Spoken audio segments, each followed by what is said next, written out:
Hello বন্ধুরা, আপনারা দেখছেন ডিজিটাল সবকিছু ইউটিউব চ্যানেল। তো বন্ধুরা, আপনারা রাজ্য বাজেট অনেকেই হয়তো শুনেছেন, তবে এই রাজ্য বাজেটে শুধুমাত্র লক্ষ্মীর ভান্ডারের শেষ কথা নয়, কারণ আরো বিভিন্ন ধরনের প্রকল্প আছে এবং এই প্রকল্পে লক্ষ্মীর ভান্ডার ছাড়াও আরো 10টি ঘোষণা হয়েছে রাজ্য বাজেটে। তো আপনারা অনেকেই হয়তো লক্ষ্মীর ভান্ডার নিয়ে মেতে আছেন, যে লক্ষ্মীর ভান্ডারে যেখানে বাজেটে বলা হয়েছে যে 500 বোতলে 1000 টাকা এবং যারা 1000 টাকা পান তারা 1200 টাকা করে পাবেন। কিন্তু এর পাশাপাশি আরো 10টি ঘোষণা করা হয়েছে আলাদা আলাদা প্রকল্পে, কিন্তু সেই প্রকল্পগুলি কি সেগুলো অনেকে হয়তো এখনো জানেন না। তো সেগুলো নিয়ে আজকের ভিডিওতে জানিয়ে দেবো আপনাদেরকে। লক্ষ্মীর ভান্ডার ছাড়াও আরো বাদবাকি যে 10টি প্রকল্প আছে, এই প্রকল্পগুলো কাদের কাদের আছে বা কারা কারা এই প্রকল্পের মধ্যে পড়েন এবং তাদের সুবিধাগুলো কি কি দেওয়া হচ্ছে, এবারের বাজেটে কি ঘোষণা করা হচ্ছে সে বিষয়গুলি জেনে নেব। এবং লক্ষ্মীর ভান্ডারের টাকা কোন দিন থেকে আপনারা বাড়তি পাচ্ছেন সে বিষয়টি জানিয়ে দেবো ভিডিওর মধ্যে। তো ভিডিওটি কোথাও স্কিপ না করে প্রথম থেকে শেষ অবধি পুরোটি দেখার অনুরোধ রইল আপনাদের, যাতে করে কোনো জায়গায় বুঝতে আপনার কোনো রকম অসুবিধা না হয়। তো মূল বিষয়ে যাওয়ার আগে অবশ্যই আপনাদের কাছে ছোট্ট একটি অনুরোধ, যদি আপনি আমাদের চ্যানেলে প্রথমবার হয়ে থাকেন তাহলে অবশ্যই চ্যানেলটিকে সাবস্ক্রাইব করে বেল আইকনটি প্রেস করে অল নোটিফিকেশনে ক্লিক করে দেবেন, যাতে করে আমাদের চ্যানেলে যখনই কোনো নতুন ভিডিও আপলোড হবে তা সরাসরি আপনার কাছে পৌঁছে যায়। তো চলুন দেখে নেওয়া যাক এখানে বিষয়টি ঠিক কি বলা হচ্ছে। এখানে দেখুন একটি আর্টিকেল প্রকাশিত হয়েছে, লক্ষ্মীর ভান্ডারেই শেষ নয়, আরো 10টি ঘোষণা হয়েছে রাজ্য বাজেটে।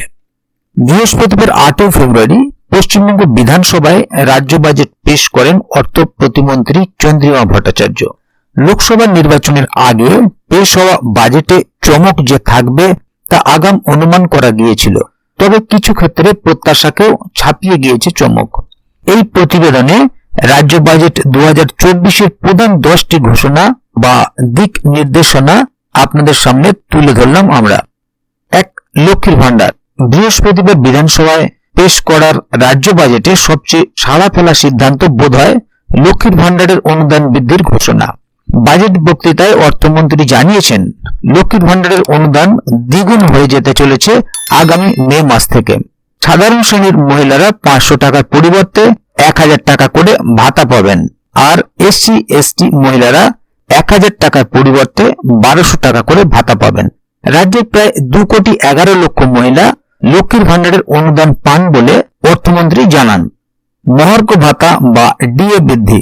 কেন্দ্রীয় হারে ডিএ দেওয়ার দাবিতে এখনো কলকাতার রাজপথে বসে সরকারি কর্মীদের একাংশ। সেই বিষয়েই দুর্দান্ত ঘোষণা থাকলো রাজ্য বাজেটে। আন্দোলনরত সরকারি কর্মীদের দাবি পুরোপুরি পূরণ না হলেও রাজ্য সরকার একই বছরে দ্বিতীয়বার ডিএ বাড়ালো। ঘোষণা করা হয়েছে আগামী মে মাস থেকে আরো 4% ডিএ পাবেন পশ্চিমবঙ্গ সরকারের কর্মীরা। এই ঘোষণার পর কেন্দ্রের সঙ্গে রাজ্য সরকারি কর্মীদের মহার্ঘ ভাতার ফারাক কমে হলো 32%। কর্মশ্রী প্রকল্প। এই মুহূর্তে 100 দিনের প্রকল্পের বকেয়া টাকা নিয়ে উত্তপ্ত রাজ্য রাজনীতি। কেন্দ্রের বিরুদ্ধে গরিব মানুষের টাকা না দেওয়ার অভিযোগ তুলেছেন তৃণমূল। পাল্টা বিজেপির বক্তব্য, 100 দিনের প্রকল্পে ব্যাপক দুর্নীতি হয়েছে। এই বিতর্কের মধ্যেই কেন্দ্রীয় সরকারের প্রকল্পের পাল্টা ঘোষণা থাকলো রাজ্য বাজেটে। অর্থমন্ত্রী বাজেট বক্তৃতায় কর্মশ্রী প্রকল্পের কথা ঘোষণা করেন। এর মাধ্যমে বছরে গরিব মানুষদের 50 দিন কাজের নিশ্চয়তা দিচ্ছে রাজ্য সরকার। সিভিক ভলেন্টিয়ারদের ভাতা বৃদ্ধি। বাজেটে সিভিক ভলেন্টিয়ারদের জন্য দুর্দান্ত ঘোষণা। Civic volunteer, green police, village police প্রত্যেকের মাসিক ভাতা 1000 টাকা করে বাড়িয়ে দিল রাজ্য সরকার। সেই সঙ্গে সিভিক ভলেন্টিয়ার থেকে সরাসরি পুলিশের চাকরি পাওয়ার সুযোগও বাড়ল। আগে এর জন্য 10% কোটা সংরক্ষণ করা হয়েছিল, সেটা বাড়িয়ে 20% করার প্রস্তাব রাখা হয়েছে। শস্য বীমার প্রিমিয়াম। আলু সহ রাজ্যের কৃষকদের সমস্ত শস্য বীমার প্রিমিয়াম বহন করবে রাজ্য সরকার। এর জন্য অতিরিক্ত 100 কোটি টাকা বরাদ্দ করা হয়েছে। সমুদ্র সাথী প্রকল্প। রাজ্যের মৎস্যজীবীদের এপ্রিল মাস থেকে জুন মাস পর্যন্ত সমুদ্রে মাছ ধরতে যাওয়ার উপর নিষেধাজ্ঞা থাকে, ফলে ব্যাপকভাবে ক্ষতিগ্রস্ত হন মৎস্যজীবীরা। তাদের এই ক্ষতির ধাক্কা সামাল দিতে বাজেটে সমুদ্র সাথী প্রকল্পের কথা ঘোষণা করা হয়েছে। এর মাধ্যমে ওই 2 মাস বৈধ মৎস্যজীবীদের 5,000 টাকা করে অনুদান দেওয়া হবে। পদক জয়ীদের চাকরি। অলিম্পিক, এশিয়াড, কমনওয়েলথ গেমসের মতো আন্তর্জাতিক ক্রীড়া প্রতিযোগিতায় রাজ্যের পদক প্রাপকদের চাকরি দেওয়ার ঘোষণা করা হলো বাজেটে। পুলিশের ডিএসপি পদমর্যাদায় চাকরি দেওয়া হবে।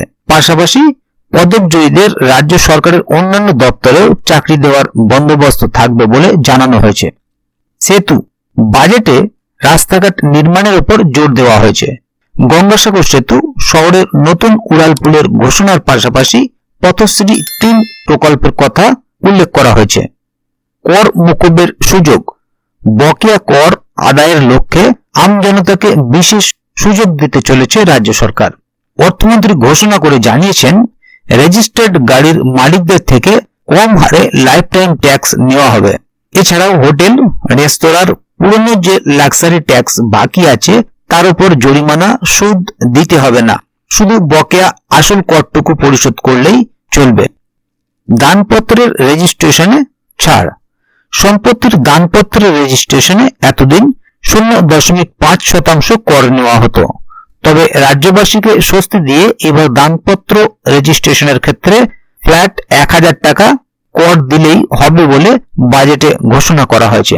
তাহলে বন্ধুরা বুঝতে পারছেন এখানে 10টি ঘোষণা কি কি করা হলো এবং এক্ষেত্রে এই 10টি ঘোষণায় প্রত্যেকেই কম বেশি লাভবান হবেন বা উপকার পাবেন, সেটা খেয়াল রেখেই রাজ্য বাজেটটি পেশ করা হয়েছে।